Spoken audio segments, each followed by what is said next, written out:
शुभ प्रभात प्रिय मुलींनो. मला आशा आहे की तुम्ही सर्व व्यवस्थित असाल, ठीक असाल, तब्येतीत असाल आणि तुमचा अभ्यासही व्यवस्थित चालू असेल. आज आपण मराठीतील मोठे होत असलेल्या मुलांनो, आपल्या पाठ्यपुस्तकाचं पान आहे, पान क्रमांक 15 आणि पाठाचं नाव आहे मोठे होत असलेल्या मुलांनो. कंसामध्ये लिहिले आहे स्थूल वाचन. हा रॅपिड रीडिंगचा लेसन आहे. पाठाचे लेखक आहेत डॉक्टर अनिल काकोडकर. मी पहिल्यांदा वाचते आणि मग मी तुम्हाला स्पष्टीकरण देईन. डॉक्टर अनिल काकोडकर यांचा जन्म 1943 सालचा. भारतातील सुप्रसिद्ध अणुशास्त्रज्ञ, भारतीय अणुऊर्जा मंडळाचे माजी अध्यक्ष, भारत सरकारच्या पद्मविभूषण पुरस्काराने सन्मानित. मोठे होत असलेल्या मुलांना उद्देशून डॉक्टर काकोडकर यांनी हे पत्र लिहिले आहे. त्यांचे बार्कमधील अनुभव मुलांचे भावविश्व निश्चित समृद्ध करतील. कुठल्याही मोठ्या कामाची सुरुवात असंख्य छोट्या छोट्या कामांमधून होत असते. म्हणून कोणतेही काम कमी दर्जाचे न मानता ते करायची सवय ठेवली तर मोठी कामे करताना अडचणी येत नाहीत, असा संदेश ते या पाठात देतात. बघा आता काय म्हटलं आहे प्रस्तावनेमध्ये. डॉक्टर अनिल काकोडकर हे भारतातील एक महान शास्त्रज्ञ आहेत. अजून ते जिवंत आहेत आणि मधूनमधून टी व्हीवर किंवा वर्तमानपत्रामध्ये ते येत असतात. कधीकधी ते वर्तमानपत्रामध्ये म्हणजे न्यूजपेपरमध्ये आर्टिकल्ससुद्धा लिहितात. भारतातील सुप्रसिद्ध अणुशास्त्रज्ञ, अणु म्हणजे ॲटम, शास्त्रज्ञ म्हणजे वैज्ञानिक. ते फार मोठे शास्त्रज्ञ आहेत, भारतातले अणुशास्त्रज्ञ आहेत. भारतीय अणुऊर्जा मंडळाचे माजी अध्यक्ष. आता आपण या पाठामध्ये वाचणारच आहोत की ॲटमिक एनर्जी म्हणजेच अणुऊर्जा आणि या अणुऊर्जे बद्दल अधिकाधिक विकास व्हावा, संशोधन व्हावं, ह्यासाठी BARC म्हणजे भाभा ॲटमिक रिसर्च सेंटर ही संस्था स्थापन झाली आणि त्याचे ते अध्यक्ष होते. आता ते अध्यक्ष नाहीत. पुढे भारत सरकारच्या पद्मविभूषण पुरस्काराने सन्मानित. बघा, आपल्या भारत देशामध्ये दरवर्षी भारतरत्न हा सर्वोच्च पुरस्कार दिला जातो. कधीकधी एखाद्या वर्षी कोणालासुद्धा भारतरत्न हा पुरस्कार मिळत नाही, पण भारतरत्न हा सर्वोच्च पुरस्कार आहे. पद्मविभूषण, पद्मभूषण, पद्मश्री हे त्या खालोखालचे वेगवेगळे पुरस्कार आहेत आणि वेगवेगळ्या क्षेत्रातील, राजकीय क्षेत्र असो, क्रीडा क्षेत्र असो, वैज्ञानिक क्षेत्र असो, किंवा संगीत, कला, या वेगवेगळ्या क्षेत्रातील नामवंत व्यक्तींना दरवर्षी हे पुरस्कार दिले जातात. या पुरस्कारांनी सन्मानित केलं जातं. 26 जानेवारीला म्हणजे प्रजासत्ताक दिनी हे पुरस्कार राष्ट्रपतींच्या हस्ते देऊन त्यांचा गौरव केला जातो. मोठे होत असलेल्या मुलांना उद्देशून डॉक्टर काकोडकर यांनी हे पत्र लिहिले आहे. आता पाठाचं नाव पण मोठे होत असलेल्या मुलांना आहे. ह्याचा अर्थ काय की तुम्ही मुलं, आता तुम्ही 10वीत आहात, मग तुम्ही कॉलेजला जाणार, मग ज्युनियर कॉलेज संपलं की तुम्ही सिनियर कॉलेज अटेंड करणार, मग तुम्ही पोस्ट ग्रॅज्युएशन करणार. प्रत्येकजण आपापल्या क्षेत्रामध्ये म्हणजे फील्डमध्ये स्थिरावणार. बरं, मग असे तुम्ही आता तुम्ही 1लीतून 10वीमध्ये आलात. ओके, म्हणजे ही तुमची फिजिकल ग्रोथ होती. त्याचप्रमाणे मुलांची मानसिक वाढ होत असते, बौद्धिक वाढ होत असते आणि म्हणून आत्ताची जी ही मुलं आहेत तीच उद्याचे भावी नागरिक आहेत, देशाचे भावी सिटिझन्स आहेत. नागरिक म्हणजे सिटिझन्स. आणि उद्याच्या जगाचं भवितव्य, उद्याच्या देशाचं भवितव्य त्यांच्या हातात आहे. आज जी विद्यार्थी मुलं आहेत त्यांच्या हातात. आणि म्हणून ते तुम्हाला काहीतरी उपदेश करू इच्छितात, काही सांगू इच्छितात. त्यांचे बार्कमधील अनुभव मुलांचे भावविश्व निश्चित समृद्ध करतील. बार्क म्हणजेच BARC, त्याचा उल्लेख पुढे आहे आणि मी त्याबद्दल स्पष्टीकरण करणारच आहे. तर ते बार्क या संस्थेमध्ये होते आणि त्यांना जे काही अनुभव आले ते त्यांनी या पाठामध्ये दिले आहेत. आणि त्यामधून, त्या अनुभवातून बघा, आता समजा एखादा लहान मुलं आहे, ते एकसारखं पणतीजवळ जातं. तुम्ही दिवाळीला पणती लावता, ते एकसारखं पणतीजवळ जातं. तुम्ही एकदा त्याचा बोट न्या आणि ते पणतीजवळ द्या, त्याला चटका लागेल आणि मग पुन्हा जर तुम्ही त्याचं बोट धरून त्या पणतीजवळ नेलं तर तो पहिल्यांदाच ते बोट मागे खेचेल. का? कारण त्याला अनुभव मिळाला की जर मी पणतीच्या जवळ गेलो तर माझ्या बोटाला चटका लागणार. तर असे अनेक अनुभव आपण रोजच्या जीवनामध्ये सुद्धा आपण अनेक अनुभव घेत असतो. तर हे वैज्ञानिक लोक असतात किंवा महान लोक असतात, त्यांनासुद्धा अनुभव येत असतात. ते काही एका दिवसात मोठे झाले नाही. छोट्या मोठ्या आणि कठीण परिस्थितीला तोंड देऊन ते महान झाले आणि त्यामुळे त्यांचे अनुभव जे असतात ते मोलाचे असतात आणि म्हणून आपण त्यांचं मार्गदर्शन घ्यायला पाहिजे. एका दिवसात आपल्याला काही यश मिळणार आहे का? कोणतंही क्षेत्र घ्या, फिल्म इंडस्ट्री घ्या, वैज्ञानिक घ्या किंवा तुम्हाला कोण बनायचं आहे, तुम्ही एका दिवसात बनणार आहात का? नाही. त्याच्यासाठी तुम्हाला खूप वर्षांची तपश्चर्या लागेल, प्रयत्न करावे लागतील आणि म्हणून ते त्यांचे अनुभव आपल्याला सांगू इच्छितात. मुलांचे भावविश्व निश्चित समृद्ध करतील. म्हणजे त्याच्यातून तुम्हाला कळेल की आपल्याला जर मोठं व्हायचं असेल तर आपल्याला कठीण परिस्थितीतून जावं लागेल. कुठल्याही मोठ्या कामाची सुरुवात असंख्य छोट्या छोट्या कामामधून होत असते. म्हणून कोणतेही काम कमी दर्जाचे न मानता ते करायची सवय ठेवली तर मोठी कामे करताना अडचणी येत नाहीत. असा संदेश ते या पाठात देतात. बघा, हा संदेश खूप मोलाचा आहे. हे जे तुम्हाला त्यांनी मार्गदर्शन केलं आहे ते खूप मोलाचं आहे. काय म्हणतात बघा ते, कुठल्याही मोठ्या कामाची सुरुवात असंख्य छोट्या, आता समजा तुम्हाला कपभर चहा बनवायचा आहे, मग तुम्ही डायरेक्ट गॅस चालू करणार का? नाही. आधी तुम्हाला टोप घ्यायला पाहिजे, मग त्याच्यामध्ये पाणी मोजून घेणार, मग साखरेची बरणी काढणार, मग चहा पावडरची बरणी, मग दूध टाकणार. अशा प्रकारे तुमचा चहा शेवटी तयार होणार. तर आता तुम्हाला जर चहा बनवायचा असेल 1 कप, तर तुम्ही आईला सांगणार, आई चहाची बरणी काढ, साखरेची बरणी काढ? नाही. तर ही छोटी छोटी कामं आणि या छोट्या छोट्या कामामधून तुम्ही शिकणार. कधी चहा कमी गोड होईल, कधी कडवट होईल. मग तुम्हाला समजेल, अरे मी 1 कपाला किती साखर टाकायला पाहिजे, किती चहा पावडर टाकायला पाहिजे. आणि अशा प्रकारे आपल्याला दररोजच्या जीवनामध्ये वेगवेगळे अनुभव येत असतात आणि त्याच्यासाठी आपण छोटी छोटी कामं करायची पण सवय लावली पाहिजे. दर्जा म्हणजे काय? कमी दर्जा म्हणजे लो डिग्निटी नाही कोणत्याही प्रकारचं काम. जर आपल्याला कष्ट करायचे आहेत तर कोणतंही काम जर कष्टाने आपण करतो ते कोणतंही काम महानच असते. असा मोलाचा संदेश ते या पाठातून देतात. बघा ते काय म्हणतात. मोठे होत असलेल्या मुलांनो, या पत्रातून मी तुम्हाला माझे बार्कमधील 2 अनुभव सांगणार आहे. मला खात्री आहे माझे हे 2 अनुभव तुम्हाला अधिक अभ्यास करून तुमच्या भूमिका निश्चित करायला मदत करतील. तर मुलांनो, आधी मी माझे 2 अनुभव सांगतो.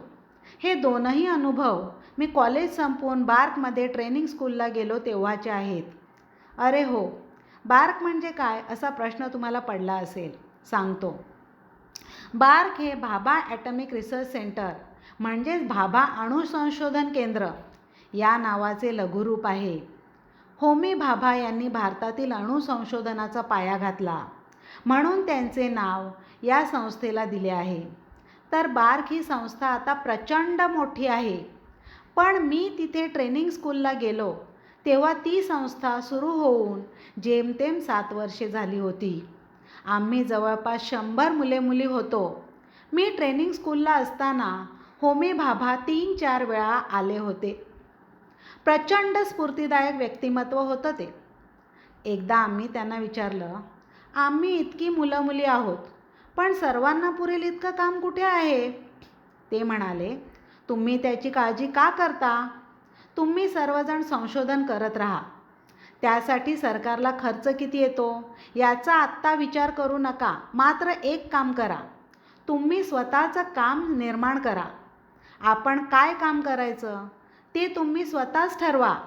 बॉसने सांगितलं तेवढंच काम करायचं आणि सांगितलं नसेल तर आपल्याला कामच नाही असं समजायचं, हे चूक आहे. ही प्रवृत्ती गेली पाहिजे. भाभांनी सांगितलेला हा मुद्दा माझ्या मनावर कोरला गेला आणि मुलांनो, स्वानुभवाने सांगतो, एकदा हे लक्षात आलं ना तर स्काय इज द लिमिट. बोट धरून चालवणं किंवा दिशा दाखवणं हे पहिल्या 8-10 वर्षांपर्यंत ठीक आहे, आवश्यकही आहे. पण अंतिमतः स्वतःला सक्षम करता आलं पाहिजे, ऊर्जा मिळवता आली पाहिजे आणि स्वतःचे मार्ग शोधता आले पाहिजेत. बघा आता इथे काय म्हटलं आहे, सुरुवातीपासून बघा. या पत्रातून मी तुम्हाला माझे बार्कमधले 2 अनुभव सांगणार आहे. बार्क म्हणजे BARC, Bhabha atomic research centre. बघा ॲटम म्हणजे अणू. तुम्हाला ॲटम बॉम्ब माहीत आहे, दिवाळीत तुम्ही ॲटम बॉम्ब फोडता. तो ॲटम बॉम्ब एक छोटासा आहे, परंतु ॲटमने अणुबॉम्ब बनवता येतो. जसं तुम्हाला इतिहासामध्ये वाचलं आहे की दुसऱ्या विश्व म्हणजे महायुद्धामध्ये अमेरिकेने जपानच्या नागासाकी आणि हिरोशिमा या 2 शहरांवर अणुबॉम्ब टाकले आणि त्याचे काय परिणाम झाले हे तुम्हाला माहीत असेल. संपूर्ण म्हणजे हजारो लोक मेली, कोट्यवधी रुपयांचं नुकसान झालं आणि त्याचे परिणाम जपानी लोकांना जवळजवळ आजपर्यंत भोगावे लागतात.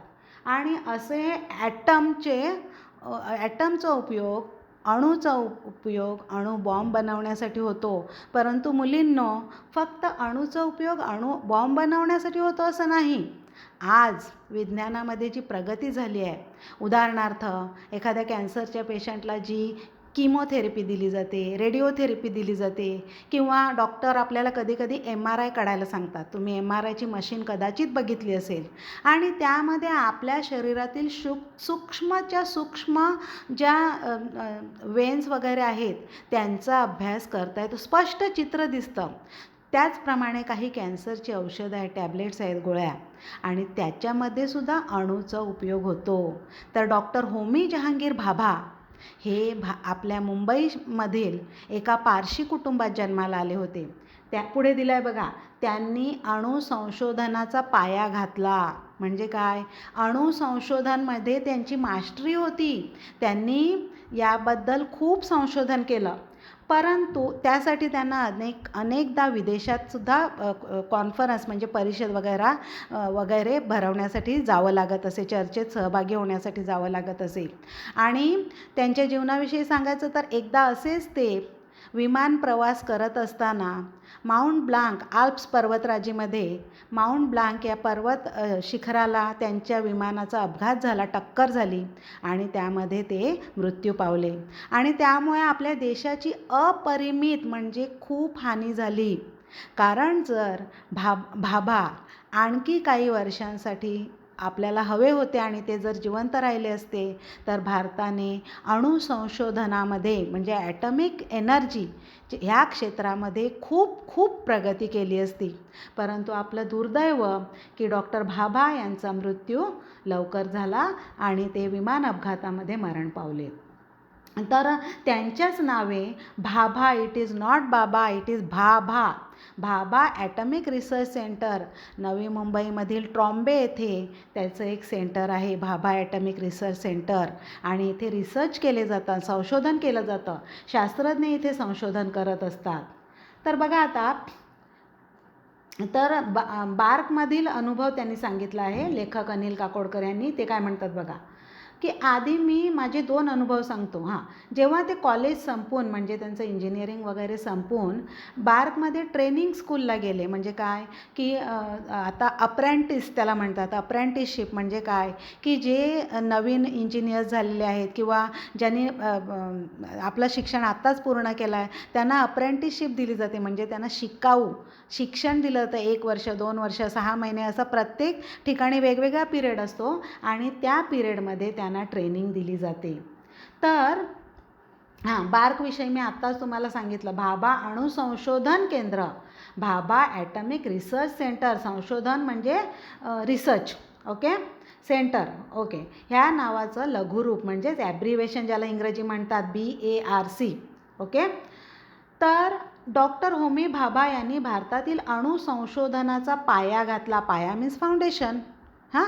तर जितका पाया मजबूत तितकी बिल्डिंग मजबूत, ओके.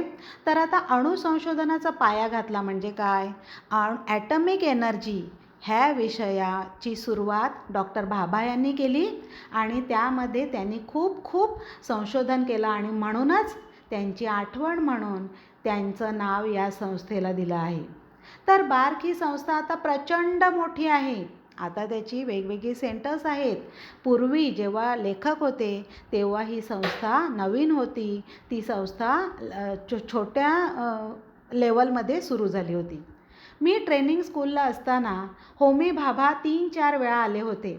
बघा तुम्ही 6वी इयत्तेमध्ये 9वी इयत्तेमध्ये होमी भाभा एक्झाम दिली असेल कदाचित, तर ती एक्झामसुद्धा त्यांची आठवण म्हणून घेतली जाते आणि त्याच्यामधून यंग सायंटिस्ट म्हणजे पहिल्यांदा लेखी परीक्षा असते, मग जे विद्यार्थी लेखी परीक्षेमध्ये उत्तीर्ण होतात त्यांना प्रॅक्टिकल एक्झामसाठी बोलावलं जातं आणि त्यांची निवड केली जाते. म्हणजे काय की विद्यार्थ्यांना विज्ञान विषयाची, सायन्स या विषयाची गोडी लागावी, त्यातूनच शास्त्रज्ञ निर्माण व्हावे पुढच्या पिढीसाठी, आणि म्हणून ह्या परीक्षा घेतल्या जातात. तर जेव्हा लेखक त्या संस्थेमध्ये गेले तेव्हा फक्त 7 वर्ष ती संस्था सुरू होऊन झाली होती आणि जवळजवळ 100 मुली पण होत्या त्याच्यामध्ये बघा. तर त्या ट्रेनिंग स्कूलमध्ये ती लोकं ट्रेनिंग घेत होती.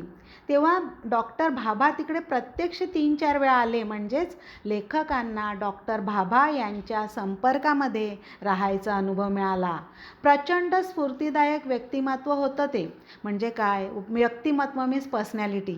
तुम्ही डॉक्टर भाभा यांचं चित्र बघा, ते स्फूर्तिदायक, म्हणजे त्यांचं चित्र एकदम असं आपल्याला आकर्षून घेते. म्हणजे समोरच्या व्यक्तीवर सहज इम्प्रेशन पाडेल, छाप पाडेल असं त्यांचं व्यक्तिमत्व होतं. एकदा आम्ही त्यांना विचारलं, आम्ही इतकी मुलं मुली आहोत पण सर्वांना पुरेल इतकं काम कुठे आहे इथे?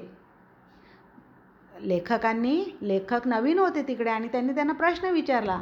तेव्हा डॉक्टर बाबा म्हणाले, तुम्ही त्याची काळजी कशाला करता? तुम्ही काळजी करू नका, तुम्ही आपलं काम करत राहा. तुम्हाला जे काम दिसेल ते काम करायचं. हे काम करू का, ते काम करू का असं विचारायची वाट बघायची नाही. कोण सांगेल का आता हे काम कर, आता ते काम. समोर जे काम दिसेल ते करायचं, असं त्यांचा त्यामागे सांगण्याचा उद्देश होता.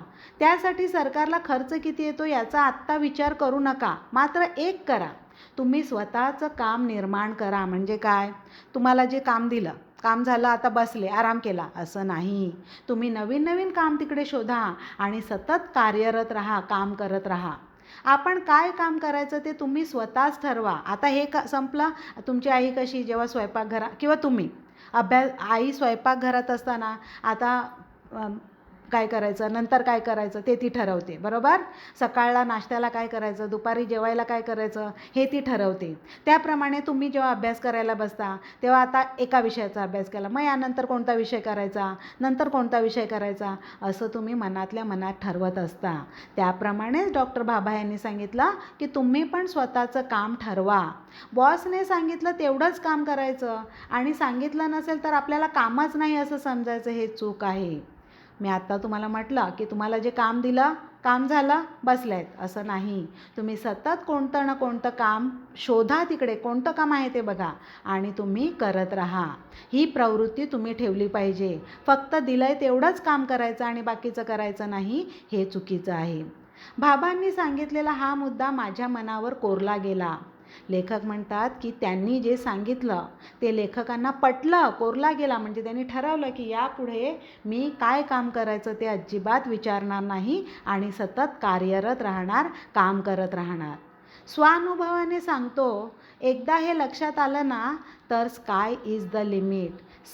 अनुभव म्हणजे काय, स्व म्हणजे स्वतःचा अनुभव. लेखक म्हणतात की मी माझ्या स्वतःच्या अनुभवाने सांगतो की आपण जर ठरवलं की सतत काम करत राहायचं तर तुम्हाला कधीच काम कमी पडणार नाही. बघा, स्काय इज द लिमिट म्हणजे काय, आकाश. स्काय म्हणजे आकाश. आकाश उंच आहे, खूप उंच आहे. तर म्हणजेच आपण जे काम करू त्याला लिमिट नसेल, मर्यादा नसेल. आपण सतत काम करत राहू. बोट धरून चालवणं किंवा दिशा दाखवणं हे पहिल्या 8-10 वर्षांपर्यंत ठीक आहे, आवश्यकही आहे. पण अंतिमतः स्वतःला सक्षम करता आलं पाहिजे, ऊर्जा मिळवता आली पाहिजे आणि स्वतःचे मार्ग शोधता आले पाहिजेत. म्हणजे काय, लहान बाळ आहे, त्याला आई चालायला शिकवते, बोलायला शिकवते, त्याला आई जेवण भरवते. पण जसजसे तुम्ही मोठे होत गेलात, बाळ मोठं होत गेलं, तेव्हा आई त्याला स्वतःची कामं स्वतः करायला शिकवते. बाळ चालताना पडलं, पडू दे. जर पडलं तरच ते शिकेल, नाही तर ते शिकणार नाही. आता बघा, तुम्ही 10वी होऊन कॉलेजला जाणार, तुम्ही ट्रेनमध्ये चढायला धडपडाल, कधी पडाल, कधी तुमची बॅगच राहील, कधी तुमचा मोबाईलच चोरीला जाईल. म्हणून तुम्ही आईला येऊन सांगणार का, आई मी उद्यापासून कॉलेजमध्ये जाणार नाही असं? नाही. तुम्ही त्याच्यातून अनुभव घेणार आणि तुम्ही शिकणार. नाही, आज मी पर्स सावरून चढणार, आज मी स्वतःची काळजी घेऊन ट्रेनमध्ये चढणार. अशा प्रकारे आपल्याला वेगवेगळे अनुभव येत असतात आणि त्याच्यातून आपण शिकत असतो. त्याप्रमाणेच लेखकाने ठरवलं की आपण स्वतःला सक्षम म्हणजे केपेबल करता आलं पाहिजे. ऊर्जा म्हणजे एनर्जी आणि स्वतःचे मार्ग शोधता, मला काय करायचं आहे, मला दुसऱ्यांनी सांगायची गरज नाही, तू हे कर ते कर, मला काय करायचं आहे त्याची मला कल्पना आहे. आता बघा मुलींनो, तुम्ही 10वीला आहात, आईला सारखं ओरडायची, सांगायची, बाबांना ओरडायची गरज नाही. तुम्हाला माहीत आहे तुम्हाला काय करायचं आहे, तुम्हाला कसा अभ्यास करायचा आहे, तुम्हाला टाईमपास करायचा आहे का वेळेचा चांगला सदुपयोग करायचा आहे. अशा प्रकारे आपण वेगवेगळे अनुभव घेतो आणि त्याच्यातून आपण शिकत राहतो. पुढे बघा, आता दुसरा अनुभव सांगतो. ट्रेनिंग स्कूलमधील प्रशिक्षण संपवून मी बार्कमध्ये इंजिनियर म्हणून जॉईन झालो. तेव्हा तिथे मेटलायझिंग प्रक्रियेवर मला काम करायला सांगण्यात आलं. आमच्याकडे त्यासाठी यंत्रसामग्री होती, पण कोणीही ही वापरली नव्हती. म्हणून मी म्हणालो, मी यावर काम करतो, पण यासाठी मला एक वेल्डर व एक फोरमॅन यांची गरज आहे. तेव्हा मला सांगण्यात आलं, तुला आता काहीच मदत मिळणार नाही, तुला स्वतःलाच सर्व करावं लागेल. वरिष्ठांची आज्ञा म्हणून मी सुरुवात केली आणि बरीच धडपड करून ते काम पूर्ण केलं. मग त्यांनी त्या कार्यक्रमाची व्याप्ती वाढवली. हे करूया, ते करूया असं बरंच काय काय म्हणाले आणि मग विचारलं, आता सांग तुला काय पाहिजे? तुला वेल्डर मिळेल, फोरमन मिळेल, आणखी जे हवे असेल ते सर्व मिळेल. यावर मी म्हणालो, आता मला काहीच नको, मी स्वतः सर्व करीन. तेव्हा ते म्हणाले, काम सुरू करण्याआधीच लोक काय काय मागण्या करतात आणि या वृत्तीमुळेच आत्तापर्यंत ते काम झालेलं नव्हतं. म्हणून आम्ही तुला वेल्डर व फोरमन द्यायला नाही म्हणालो होतो. मात्र आता तुझ्या हाताखाली पाहिजे तेवढे लोक घे. आता ते तुझं ऐकतील, कारण त्यांनी पाहिलं आहे तू हे करू शकतोस. आणि आता हेही लक्षात घे की एकटा माणूस जास्त काम करू शकत नाही. थोडक्यात काय, तर तुम्ही करू शकता हे आधी दाखवा, मग इतरांना काम सांगा. आपल्याला येत नसताना दुसऱ्यांना काम सांगणं योग्य नाही. हा धडा त्या दुसऱ्या अनुभवातून मी शिकलो. तर मुलांनो, जवळपास 50 वर्षांपूर्वीचे हे 2 अनुभव मला आजही खूप महत्त्वाचे वाटतात. यातील आशय तुम्ही आत्ताच नीट समजून घेतला तर मोठे होण्याच्या प्रक्रियेत तुम्हाला त्याचा फायदाच होईल, याची मला खात्री आहे. बघा ते काय म्हणतात, त्यांचा दुसरा अनुभव बघा काय म्हणतो. मी मगाशीच तुम्हाला सांगितलं की लेखक इंजिनियर होऊन बार्कमध्ये जॉईन झाले आणि तिकडे ट्रेनिंग स्कूल म्हणजे काय, जरी ते इंजिनियर असले तरी त्यांना ट्रेनिंग घ्यावी लागते. ट्रेनिंग स्कूलमधील शिक्षण संपवून, प्रशिक्षण म्हणजे ट्रेनिंग संपवून मी बार्कमध्ये इंजिनियर म्हणून जॉईन झालो. तेव्हा तिथे मेटलायझिंग प्रक्रियेवर मला काम करायला सांगण्यात आलं. प्रक्रिया म्हणजे प्रोसेस. मेटलायझिंग म्हणजे काय, कोटिंग करायची, सरफेसला मेटलची कोटिंग करायची, त्याला मेटल म्हणजे धातू. आमच्याकडे त्यासाठी यंत्रसामग्री होती म्हणजे मशिनरी, यंत्रसामग्री म्हणजे मशिनरी, पण कोणीही ती वापरली नव्हती. आजपर्यंत त्या मशिनरीचा कोणीच वापर केला नव्हता. तेव्हा लेखकांनी भाभा यांना काय सांगितलं, डॉक्टर भाभा यांना, मी यावर काम करतो, पण यासाठी मला एक वेल्डर व एक फोरमन यांची गरज आहे. आता बघा, एक सिंपल उदाहरण देते मी. समजा आपल्या खिडकीचे ग्रिल्स असतात, बरोबर. ते लोखंडाचे असतात, ओके, आयर्नचे असतात. आता ते ग्रिल्स जिथे बनवतात तुम्ही बघितलं असेल की एक वर्कर असतो, कामगार असतो आणि तो असा पर्टिक्युलर चष्मा घालत असतो आणि ते वेल्डिंगचं काम म्हणजेच ते मेटलचे रॉड्स जोडायचं काम करत असतो. त्याला वेल्डर म्हणतात. वेल्डिंग करणे म्हणजे जोडतो तो. ती मेटलचे रॉड्स असतात, त्याला नक्षी देऊन त्याच्या शेप हवा तो शेप घेऊन तो ती ग्रिल तयार करतो, म्हणजेच ते वेल्डरचं काम आहे. आता फोरमॅन म्हणजे सुपरवायझर. तर लेखकांनी काय सांगितलं की मला एक सुपरवायझर पाहिजे, एक वेल्डर पाहिजे, म्हणजे मला मदतनीस पाहिजेत, हेल्पर्स पाहिजेत. तर लेखकाला काय सांगितलं भाभा यांनी की तुला आता आम्ही काहीच मदत मिळणार नाही. तुला स्वतःलाच सर्व काम करावं लागेल. म्हणजे सुरुवातीपासून शेवटपर्यंत छोटी छोटी जी कामं आहेत, टॉप म्हणजे from bottom to top, okay, म्हणजे जी छोटी छोटी कामं आहेत ती स्वतःला करावी लागतील. मी जसं तुम्हाला सांगितलं, आता उदाहरणार्थ तुम्हाला मॅगी नूडल्स बनवायचे आहेत. तुम्ही आईला सांगणार, आई मला नूडल्स काढून दे, भांड्यामध्ये पाणी दे, नाही. तर तुम्ही स्वतः सर्व काही करणार. त्याप्रमाणे वरिष्ठ म्हणजे सिनियर्स, वरिष्ठांची आज्ञा म्हणून मी सुरुवात केली आणि बरीच धडपड करून ते काम पूर्ण केलं. लेखक काय म्हणतात की त्यांना डॉक्टर भाभा यांनी सांगितलं की तुला आता काहीच हेल्प मिळणार नाही, तुला स्वतःला प्रत्येक काम करावं लागेल. तेव्हा त्यांनी विचार केला की ओके, ठीक आहे हां. आणि सिनियर्सची आज्ञा मानून त्यांनी छोट्या कामापासून आपल्या कामाला सुरुवात केली. बरीच धडपड केली म्हणजे काय, त्यांना खूप कष्ट पडले असतील सर्व प्रकारचं काम करायला, कारण त्यांना छोटं काम करायचा अनुभव कदाचित नसेल. परंतु त्यांनी शून्यातून सुरुवात केली, म्हणजे शून्यापासून सुरुवात केली आणि जे काम समोर होतं ते पूर्ण केलं.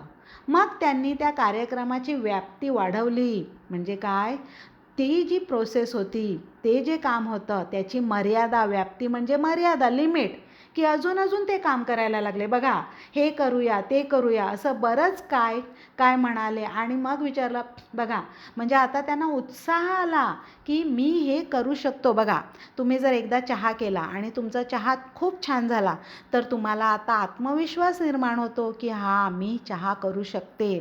समजा तुम्हाला मॅगी नूडल्स बनवायचं आहे, पहिल्यांदा तुम्ही मसालाच टाकायला विसरलात किंवा ते मॅगी नूडल्स करपले किंवा ते कच्चेच राहिले, मग तुम्ही शिकणार, हां, आता इतकं पाणी टाकायला पाहिजे, असं करायला पाहिजे. मग त्याच्यातून तुमचं अनुभव विश्व समृद्ध होत जाणार. त्याप्रमाणे कोणताही वैज्ञानिक, बघा तुम्ही वैज्ञानिकांची चरित्र, सायंटिस्ट लोकांची चरित्र वाचा, त्यांनी जे शोध लावले ते काय एका दिवसात एका वेळात लागले नाही. त्यांचे त्यामागे अथक परिश्रम आहेत. किती महिने, वर्ष एक शोध लावण्यासाठी त्यांनी घालवला आहे. आणि त्यांना कधी त्याच्यामध्ये अपयश आलं, पण अपयशाने खचून न जाता ते स्वतः उभे राहिले आणि त्यांनी प्रयत्न केले, तेव्हाच त्यांना यश मिळालं. बघा, हां, तर आता भाभा यांनी काय सांगितलं की आता सांग तुला काय पाहिजे. तुला वेल्डर मिळेल, फोरमन मिळेल, आणखी जे हवे असेल ते सर्व मिळेल. बाबा यांनी सांगितलं की आता तुला आत्मविश्वास निर्माण झाला. आता तू ज्या आत्मविश्वासाने काम करू शकतोस त्याची आम्हाला खात्री पटली आणि आता आम्ही तुम्हाला हेल्पर्स देऊ, मदतनीस देऊ. तेव्हा लेखकांनी त्यांना सांगितलं की आता मला काहीच नको, मी स्वतः काम करीन, स्वतःचं काम मी स्वतः करीन. बघा, ह्यालाच म्हणतात आत्मविश्वास, की त्यांच्यामध्ये आता आत्मविश्वास, सेल्फ कॉन्फिडन्स निर्माण झाला की मी हे करू शकतो, ते करू शकतो, नथिंग इज इम्पॉसिबल, मला सर्व काही शक्य आहे.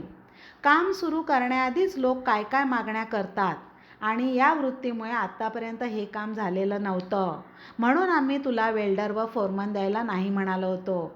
डॉक्टर भाभा यांनी लेखकांना सांगितलं की लोक नुसतं डिमांड करतात, मागण्या करतात, आम्हाला हे पाहिजे, ते पाहिजे, स्वतः काहीच करून बघत नाही किंवा त्यांची इच्छा नसते करायची आणि त्यामुळे काम अपूर्ण राहतं. आणि म्हणून तुला आम्ही वेल्डर वगैरे दिला नाही, पण आता तुला आम्ही पाहिजे तेवढी लोक तुझ्या हाताखाली, म्हणजे हेल्पर म्हणून तुला पाहिजे तेवढी लोक देऊ.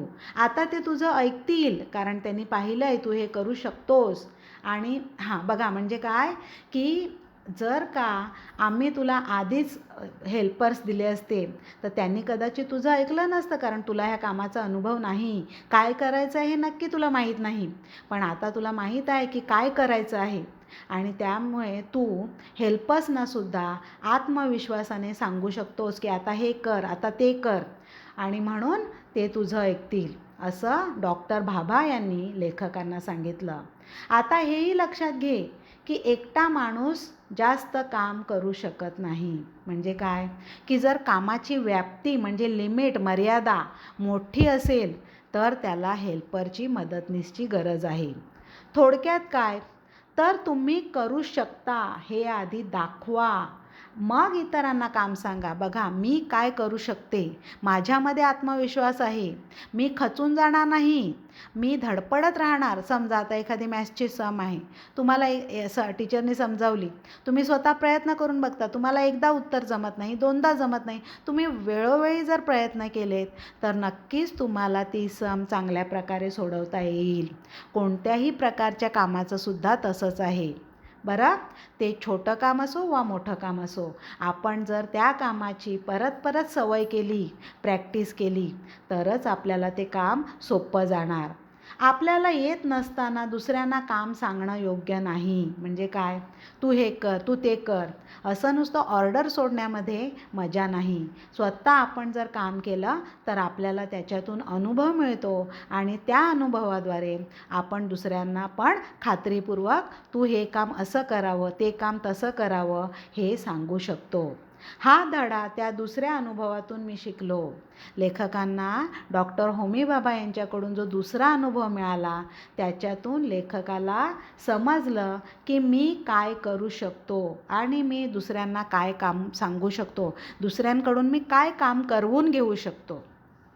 तर मुलांनो, जवळपास 50 वर्षापूर्वीचे हे 2 अनुभव मला आजही खूप महत्त्वाचे वाटतात की लेखकाच्या जीवनामध्ये लेखकांनी हे जे अनुभव घेतले त्याला जवळजवळ आता 50 वर्षे लोटली. बघा, डॉक्टर अनिल काकोडकरांचा जन्म आहे 1943 सालचा आणि त्यांनी अनेक वर्ष बार्कमध्ये काम केलं.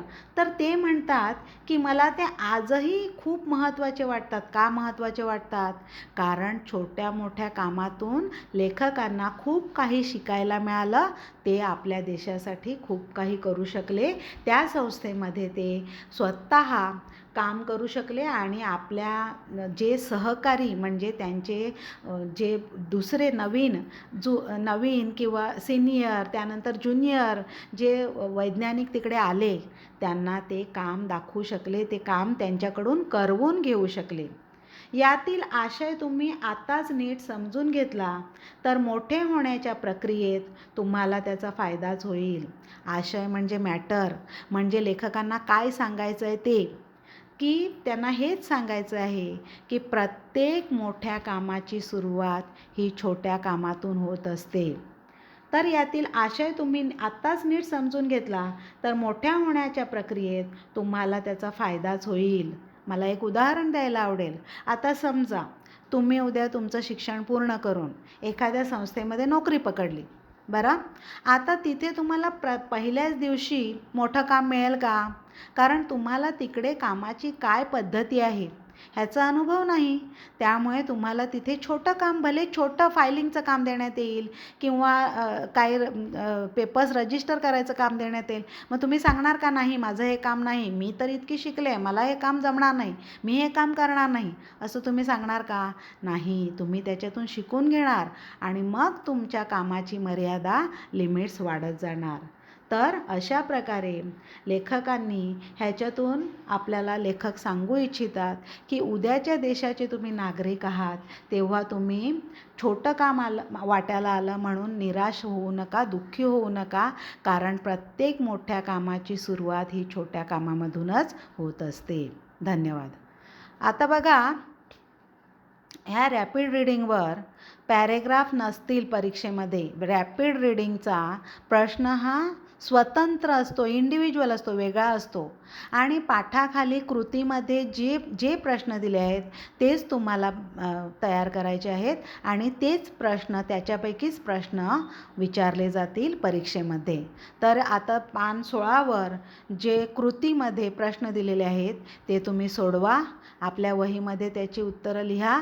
त्याचप्रमाणे त्या कृतीच्या खाली एक अपठित गद्य आकलन, अपठित म्हणजे अनसीन, गद्य म्हणजे पॅसेज, ज्याप्रमाणे तुम्हाला 2 सीन पॅसेजेस असणार आहेत परीक्षेमध्ये, त्याप्रमाणेच एक 4 मार्काचा अनसीन पॅसेज असेल.